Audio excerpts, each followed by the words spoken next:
പ്രിയപ്പെട്ട സംഘപരിവാർ ഇപ്പോൾ ഹൈക്കോടതിയിലെ സർക്കാർ അഭിഭാഷകനായിട്ട് നിയമനം ലഭിച്ചിരിക്കുന്നത് ടി.എസ്. ശരത്തിനാണ്. ടി.എസ്. ശരത്ത് എന്ന് പറയുന്നത് നിസ്സാരപ്പെട്ടുള്ള ആളല്ല, ഒരു RSSകാരനാണ്. അപ്പം അങ്ങനെ ഒരാൾക്ക് എങ്ങനെയാണ് ഇത്തരത്തിലുള്ള സർക്കാർ നിയമനത്തിൽ RSSകാർ വരുന്നത് എന്നുള്ളതാണ് കോൺഗ്രസ്സുകാരിപ്പം ചോദിക്കുന്നത്. പ്രത്യേകിച്ചും കോൺഗ്രസ് ലോയേഴ്സ് അസോസിയേഷനൊക്കെ വലിയ പ്രതിഷേധം അറിയിച്ചിരിക്കുകയാണ്, സമസ്ത പ്രതിഷേധം അറിയിച്ചിരിക്കുന്നു. അപ്പോൾ സംഘപരിവാറുകാർ വി ഡി സതീശന് അല്ലെങ്കിൽ UDFന് കോൺഗ്രസ്സുകാർക്ക് പ്രിയപ്പെട്ടവരായി മാറുന്നത് എന്തുകൊണ്ടാണ്? SDPI പറഞ്ഞ കാര്യം നമുക്കറിയാം. SDPI പറഞ്ഞത് അധികാരത്തിൽ വന്ന ആ നാൾ മുതൽ RSS അജണ്ട നടപ്പിലാക്കുന്ന ഒരാളായിട്ട് വി ഡി സതീശൻ മാറുന്നു എന്നാണ്. വന്ദേ മാതരം മുഴുവനായിട്ട് സത്യപ്രതിജ്ഞയിൽ പാടുന്നത് മുതൽ ഇങ്ങോട്ട് പല കാര്യങ്ങളും അവർ വിശദീകരിക്കുന്നുണ്ട്. രത്തൻ യു ഖേൽക്കർ എങ്ങനെ വന്നു, അദ്ദേഹത്തിൻ്റെ പ്രിൻസിപ്പൽ സെക്രട്ടറിയാണ്. അപ്പം എങ്ങനെയാണ് ഇത്തരത്തിലുള്ള നിയമനങ്ങളെ മാഷ് വിലയിരുത്തുന്നത്? സർക്കാർ നിയമനത്തിൽ നമ്മൾ രാഷ്ട്രീയം അത്ര കണ്ട് മതം ചികയുന്നത് പോലെ രാഷ്ട്രീയം ചെയ്യേണ്ട ആവശ്യമുണ്ടോ? രാഷ്ട്രീയം ചികയണം, രാഷ്ട്രീയം ചികയാറുണ്ട്. ഇതുവരെയുള്ള എല്ലാ സർക്കാരുകളും അതാണ് ചെയ്തത്. കേന്ദ്രത്തിൽ മോദി സർക്കാർ ഇരിക്കുമ്പോൾ അവിടെ ഒരു കമ്മ്യൂണിസ്റ്റുകാരനെ അവർ പിടിച്ചിരുത്തുമോ? ഇരുത്തുക? അതെ, ഇരുത്തില്ല. അതുപോലെ തന്നെ കമ്മ്യൂണിസ്റ്റ് പാർട്ടി കേരളത്തിൽ ഭരിക്കുന്ന സമയത്ത് ഒരു RSSകാരനെ അവരിതുമാതിരി പിടിച്ചിരുത്തുമോ എന്ന് ചോദിച്ചാൽ ഇല്ലെന്നായിരിക്കും അതിൻ്റെ ഉത്തരം. കോൺഗ്രസ്സിന് പക്ഷേ അങ്ങനെ പ്രത്യേകമായ ഒരു പ്രത്യയശാസ്ത്ര നിലപാട് ഉണ്ടാകണം എന്നില്ല. കാരണം അത് വളരെ ലൂസ് സംവിധാനമാണ്, ഒന്ന്. രണ്ട്, അവർ പലപ്പോഴും നിയമനങ്ങളൊക്കെ നടത്തുന്ന സമയത്ത് ഇത്തരത്തിൽ പ്രത്യേകിച്ച് ഈ പ്ലീഡർമാരാണല്ലോ, അവരൊക്കെ പണം വാങ്ങിയിട്ട് മിക്കവാറും എന്ത് ചെയ്യാം, ഓരോ സ്ഥാനങ്ങൾ അടിച്ചു മാറ്റിയേക്കാം. എന്നുവെച്ചാൽ ഇതൊക്കെ വിൽപ്പനയ്ക്ക് പേയ്മെൻറ്റ് സീറ്റുകളാണ്. അതിൽ പിന്നെ RSSകാരനാണ്, മുസ്ലിം ലീഗാണ്, SDPI ആണ്, CPM കാരനാണെന്നൊന്നും അന്വേഷിക്കേണ്ട ആവശ്യമില്ല. കാശ് കൊടുത്തിട്ടുണ്ടെങ്കിൽ അയാൾക്ക് എന്ത് ചെയ്യാം, അതിൽ വരാം. ഇതിൽ ബോധപൂർവമായിട്ടുള്ളൊരു ശ്രമം വി ഡി സതീശൻ കാണിക്കുന്നുണ്ട്. എന്തിനാണെന്ന് വെച്ച് കഴിഞ്ഞാൽ UDF അധികാരത്തിൽ വന്നു കഴിഞ്ഞാൽ മുസ്ലിം ഭരണമായിരിക്കും എന്നാണ് അഴിച്ചുവിട്ട പ്രചരണം. എന്നാൽ അങ്ങനെയല്ല, മുസ്ലിം ഭരണമല്ല, RSS ഭരണം അങ്ങനെ സ്ഥാപിക്കാനുള്ള ശ്രമമാണോ നടത്തുന്നത്? വ്യാഖ്യാനങ്ങൾക്ക് ഒരു പഞ്ഞവും വേണ്ട, അങ്ങനെയും വ്യാഖ്യാനിക്കാം. അങ്ങനെ വ്യാഖ്യാനിച്ചാൽ തയ്യാറില്ലാത്തതാണ് എന്ന് കരുതുന്ന വിശ്വസിക്കുന്ന ഒരുപാട് ആളുകളുണ്ട്. കാരണം മുസ്ലിം ലീഗ് വളരെ ശക്തിയോട് കൂടി UDFനൊപ്പം നിൽക്കുകയും UDF എടുക്കുന്ന എല്ലാ നിലപാടുകളെയും അത് സപ്പോർട്ട് ചെയ്യുകയും ചെയ്യും. ഇപ്പോൾ PM ശ്രീ പദ്ധതി എന്ന് പറയുന്നു, നോക്കുക, അവിടെ വി ഡി സതീശൻ സർക്കാർ അത് നടപ്പിലാക്കാൻ തീരുമാനിക്കുകയാണ് ചെയ്യും. അതിന് സർക്കാർ പറഞ്ഞ, അല്ലെങ്കിൽ സതീശൻ പറഞ്ഞൊരു വാചകം എന്ന് വെച്ചാൽ, നിങ്ങൾ ഒപ്പിട്ട് നിങ്ങൾ കാശ് വാങ്ങിച്ചു, പിന്നെ ഞങ്ങളെങ്ങനെ നടപ്പിലാക്കാതിരിക്കും? അവരൊപ്പിട്ട് എന്നുള്ളത് ശരിയാണ്, അവർ കാശ് വാങ്ങിച്ചു എന്ന് പറഞ്ഞത് ശരിയല്ല. കാരണം SSA ഫണ്ടാണ് വാങ്ങിച്ചത്, PM ശ്രീയുടെ ഫണ്ടൊന്നും വാങ്ങിച്ചിട്ടില്ല. PM ശ്രീ കേരളത്തിൽ പ്രവർത്തനം തുടങ്ങിയിട്ടില്ല, ഇനി തുടങ്ങും എന്ന് ഞാൻ കരുതുന്നില്ല. കാരണം എന്ന് വെച്ചാൽ ഇതിപ്പോൾ ജൂലൈയാണ്, മാർച്ചിൽ അതിൻ്റെ കാലാവധി തീരും. തുടങ്ങിയിട്ട് കുറേ കാലമായി, നമ്മൾ തുടങ്ങിയിട്ടില്ല എന്ന് മാത്രമേ ഉള്ളൂ. ഈ സർക്കാർ തുടങ്ങും എന്ന് പറയുന്നത് പണം കിട്ടാൻ വേണ്ടിയിട്ടാണ് അത് തുടങ്ങുന്നത്. അപ്പോൾ അവിടെ ഉള്ള പ്രശ്നം എന്ന് വെച്ചാൽ it is not a policy matter. Muslim ലീഗിനോട് ചോദിക്കുന്ന സമയത്ത് മുസ്ലിം ലീഗ് പറഞ്ഞാൽ ഞങ്ങളിത് അറബിക്കടലിൽ കളയും എന്നാണ് പറഞ്ഞത്. അധികാരത്തിലേറിയ അവരധികാരത്തിൽ വന്നു, അറബിക്കടലിൽ അത് എറിഞ്ഞില്ല എന്ന് മാത്രമല്ല, അത് നടപ്പിലാക്കാൻ അവർ ശ്രമിക്കുകയാണ് ചെയ്തിട്ട്. എന്ന് നടപ്പിലാക്കുമെന്ന് നമുക്ക് അറിയാൻ പാടില്ല.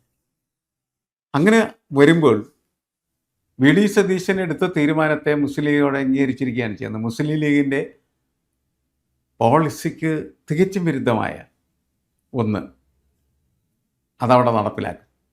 അത് കഴിഞ്ഞ് നോക്കുക, ഒരു സ്ഥാനമാനം ഉദ്യോഗസ്ഥന്മാരെ നിയമിക്കുന്ന സമയത്ത്, ഉദ്യോഗസ്ഥന്മാരെ നിയമിക്കുമ്പോൾ സർക്കാരിന് ഇഷ്ടമുള്ളവരാണെന്നാണ് സർക്കാർ പറയുന്നത്. സർക്കാരിന് ഇഷ്ടമുള്ളത് ഒരു RSS ബന്ധമുള്ള ഒരാൾ, അദ്ദേഹമാണ് ഇലക്ഷൻ കമ്മീഷൻ. അതെ, രത്തൻ യു ഖേൽക്കർ. അപ്പോൾ അങ്ങനെ അവർ തിരഞ്ഞെടുക്കാൻ അവർ തീരുമാനിക്കുന്നു. അങ്ങനെ തീരുമാനിക്കുന്നതിൽ ഒരു പ്രശ്നവും ആ പാർട്ടിക്കില്ല. അതുപോലെ പല ഉദ്യോഗസ്ഥന്മാരെ മാറ്റുന്നില്ല. ഇപ്പോൾ പൂരം കലക്കി എന്നൊക്കെ പറഞ്ഞ് ഭയങ്കരമായ പ്രശ്നം ഉണ്ടാക്കിക്കൊണ്ടിരുന്നതായിട്ടുള്ള ADGP അജിത് കുമാറിനെ മാറ്റുന്നില്ല. അയാൾ അവിടെ ഇരിക്കല്ലേ. ഉം. ഇവർ വന്ന ആദ്യത്തെ ദിവസം തന്നെ മാറ്റുമെന്നൊക്കെ പറഞ്ഞ് ഷാജിയെ കൂടി ബലം പിടിച്ച് ബഹളം ഉണ്ടാക്കിയിട്ടുണ്ട്. ഒന്നും സംഭവിക്കുന്നില്ല എന്നോ. അപ്പോൾ നമ്മളിതിനകത്ത് കാണേണ്ടതെന്ന് വെച്ചാൽ ഒരു സർക്കാരിന് പലതരം ഇഷ്ടങ്ങളാണ്. അത് രാഷ്ട്രീയ ഇഷ്ടമുണ്ടാവും, പണത്തിൻ്റെ ഇഷ്ടമുണ്ടാവും, അധികാരത്തിൻ്റെ ഇഷ്ടമുണ്ടാവും, പലതും ഉണ്ടാവും. അതിനനുസരിച്ച് അവർ പ്രവർത്തിക്കുന്നു. മുസ്ലിം അവരുടെ ലീഗും പ്രവർത്തനത്തിൽ നിന്നാണ് നമ്മൾ എന്ത് ചെയ്യുന്നത്, ഇവരെന്താണ് എന്ന് മനസ്സിലാക്കേണ്ടത്. അല്ല ഈ ഇതെന്ന് വെച്ച് കഴിഞ്ഞാൽ മുസ്ലിം ലീഗും CPM-ഉം കോൺഗ്രസും അങ്ങനെയുള്ള എല്ലാ രാഷ്ട്രീയക്കാരും കൂടിക്കലർന്നിട്ടുള്ള ഒരു സമൂഹമാണിത്. അപ്പോൾ എല്ലാവരെയും ഉൾക്കൊള്ളുന്ന ഒരു സർക്കാരിന് ഇത്തരത്തിലുള്ള നിയമനങ്ങൾ ചിലപ്പം നടത്തേണ്ടി വരും. ഇത് RSSകാരെ മാത്രമല്ല, കമ്മ്യൂണിസ്റ്റ് അനുഭാവമുള്ള ആളുകളെപ്പോലും കോൺഗ്രസ് പല നിയമനങ്ങൾക്കും നൽകുന്നു എന്നുള്ളതാണ്. അല്ല, അതിൽ ഞാൻ പറഞ്ഞ ഒരു യുക്തി ഉണ്ടല്ലോ, പണം കൊടുത്തിട്ടാണ് ഇത്തരം പോസ്റ്റുകളിലൊക്കെ വരിക. ലീഡർമാരൊക്കെ അങ്ങനെ വെക്കാറ്. CPM-ൻ്റെ കാര്യത്തിൽ അവരുടെ പാർട്ടിക്കാരെ മാത്രമേ അവർ വെക്കുന്നുള്ളൂ എന്ന് വേണമെങ്കിൽ പറയാം. പക്ഷെ കോൺഗ്രസിൻ്റെ കാര്യത്തിൽ അങ്ങനെ അവരുടെ പാർട്ടിക്കാരൊന്നും വേണം നിർബന്ധമൊന്നുമില്ല. അവരതിൻ്റെ ഒരു വിലയൊക്കെ ഇട്ടുണ്ടാവും, നിശ്ചയിച്ചിട്ടുണ്ടാവും, അതിനനുസരിച്ച കാര്യങ്ങൾ നടക്കുന്നുണ്ടാവും. അപ്പോൾ എല്ലാ പാർട്ടിക്കാരും അതിനകത്ത് വേണമെങ്കിൽ കടന്നു വരുന്നവരെ അങ്ങനെ എതിർക്കാനായിട്ട് അവർക്ക് കഴിയില്ല. കാരണം എന്തുകൊണ്ടാണ് അവർ കയറുന്നത് അവർക്ക് കൃത്യമായിട്ടാണ്. ഇത് ലീഗിനിട്ടിട്ടില്ല അല്ലെങ്കിൽ സമസ്തക്കിട്ടിട്ടില്ല, സമുദായത്തിനെതിരെയുള്ളൊരു അടിയാണ്. അല്ലേ, ലീഗ് വിചാരിക്കുന്നവന്മാർ അവിടെ കാര്യങ്ങൾ നടക്കുന്നില്ല, സമസ്ത വിചാരിക്കുന്നവരെ കാര്യങ്ങൾ നടക്കുന്നില്ല. അവിടെ അവർക്ക് അവരുടേതായ വകുപ്പുണ്ട്.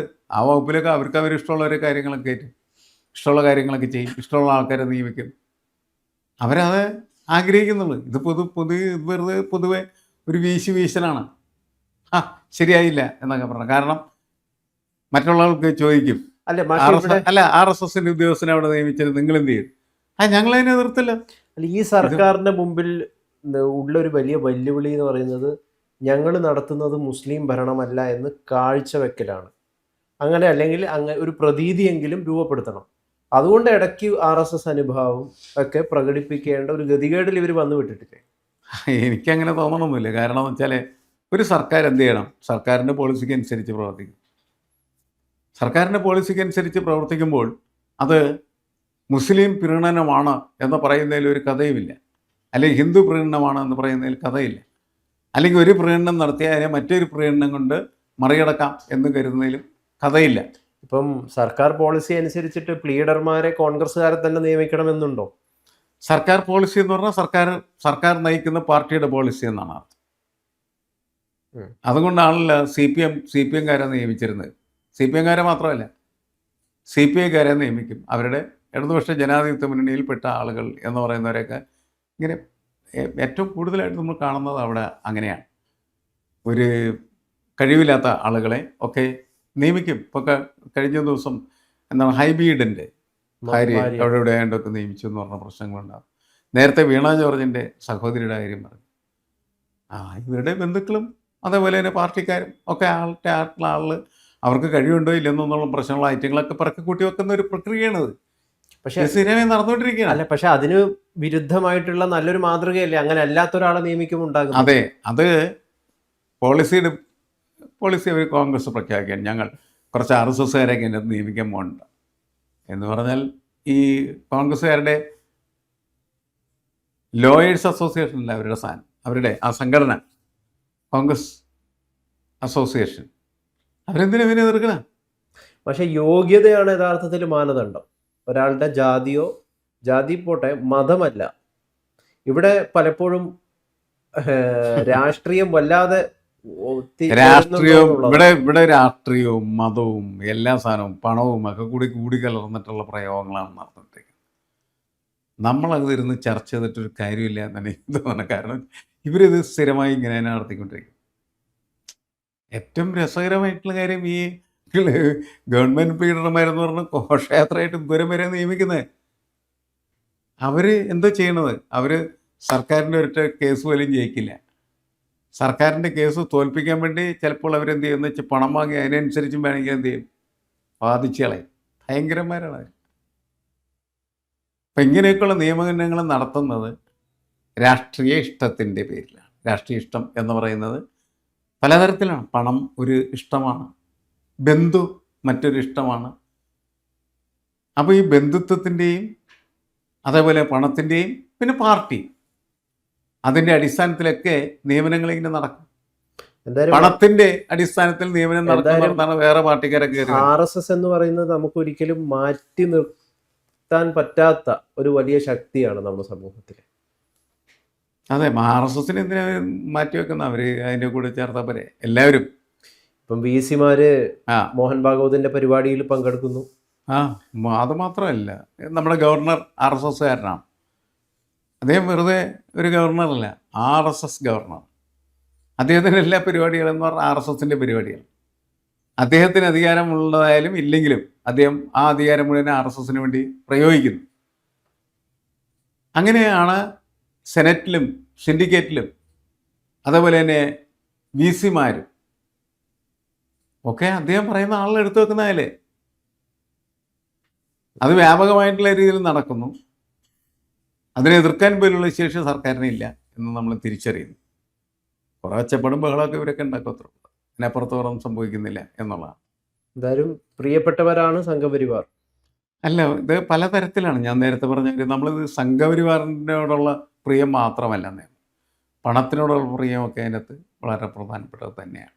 ഇതെല്ലാവരും കൂടി കൂടിച്ചേരുന്ന സമയത്താണ് നമ്മൾ കാണുന്ന ഈ കാലിഡോസ്കോപ്പിക് കാഴ്ച കാണാനായിട്ട് കഴിയും. പക്ഷെ ഇവിടെ ഒരു വ്യത്യാസം ഇവിടെ വേണ്ടത്, ചില കീഴ്വഴക്കങ്ങളിൽ മാറ്റം വേണ്ടേ എന്നുള്ളതാണ് പ്രധാനപ്പെട്ടുള്ള ചോദ്യം. കുറച്ചും കൂടി ഇൻക്ലൂസീവ് ആവണ്ടേ എന്നുള്ളതാണ്. ഇപ്പം മാഷിപ്പ് നേരത്തെ പറഞ്ഞ പോലെ എൻ്റെ ബന്ധുവിനെ, എൻ്റെ പ്രിയപ്പെട്ടവരെ മാത്രം ഒരു സ്ഥാനത്തേക്ക് ഞാൻ തിരികെ കയറ്റുമ്പോൾ അത് തെറ്റാണെന്ന് നമ്മൾ വിമർശിക്കുന്നുണ്ട്. അതേ നമ്മൾ പക്ഷേ യോഗ്യതയുണ്ട് എന്നാൽ രാഷ്ട്രീയപരമായിട്ട് മറ്റൊരു ചേരിയിൽ നിൽക്കുന്ന ഒരാളെ നിയമിക്കുമ്പോഴും വിമർശിക്കുകയാണ്. അതിൽ ശരിക്കും എന്താ സംഭവം? ശരിക്ക് യോഗ്യരായിട്ടുള്ള ആളുകളെ നിയമിക്കുക എന്നുള്ളതാണ്. യോഗ്യരായിട്ടുള്ള ആളുകളെ നിയമിക്കുക എന്ന് പറയുമ്പോൾ അത് പറ്റില്ലെന്നല്ലേ അവർ പറയുന്നത്. രാഷ്ട്രീയ നേതൃത്വം മൊത്തം പറയുന്നതല്ലേ. ഏത് പാർട്ടി എടുത്താലും BJP ഭരിക്കാൻ കയറി കഴിഞ്ഞാൽ തീർച്ചയായിട്ടും ഇപ്പൊ യോഗ്യരായിട്ടുള്ള ഒരാളെ നിയമിക്കുമ്പം ഉടനെ നോക്കുന്നത് അയാൾ CPM-കാരനാണോ BJP-കാരനാണോ കോൺഗ്രസ്സുകാരനാണോ എന്നുള്ളത്, അയാൾക്ക് യോഗ്യത ഉണ്ടോ എന്നുള്ളതല്ല. പ്രശ്നം എന്താണെന്ന് വെച്ചാൽ ഒരു പാർട്ടിക്ക് അവർ പറയുന്നത് കേൾക്കുന്ന ആളുകളെ വേണം, അവരതിനനുസരിച്ച് ആളുകളെ നിശ്ചയിക്കും. അല്ലാണ്ട് സമൂഹത്തിൻ്റെ നീതിയും ധർമ്മവും ഒന്നും ഇവിടെ പ്രസക്തമല്ല. നിങ്ങൾക്ക് ഗവൺമെൻറ് പ്ലീഡറാവണമെങ്കിൽ നിങ്ങൾ ഒന്നിലേക്ക് പണം കൊടുത്ത് പ്ലീഡറാവും, അതല്ലെങ്കിൽ നിങ്ങൾ പാർട്ടിക്കാരനായി പ്ലീഡറാവും, അല്ലെങ്കിൽ ബന്ധുവായിട്ട് പ്ലീഡറാവും. ഇതല്ലാണ്ട് ഒരു മാർഗം ഇതിനകത്തില്ല. നിങ്ങൾ വളരെ യോഗ്യനായ ഒരാൾ എന്ന നിലക്ക് നിങ്ങൾക്ക് പ്ലീഡറാവാനായിട്ട് പറ്റില്ല. യോഗ്യത ഒരു അയോഗ്യതയാണ്.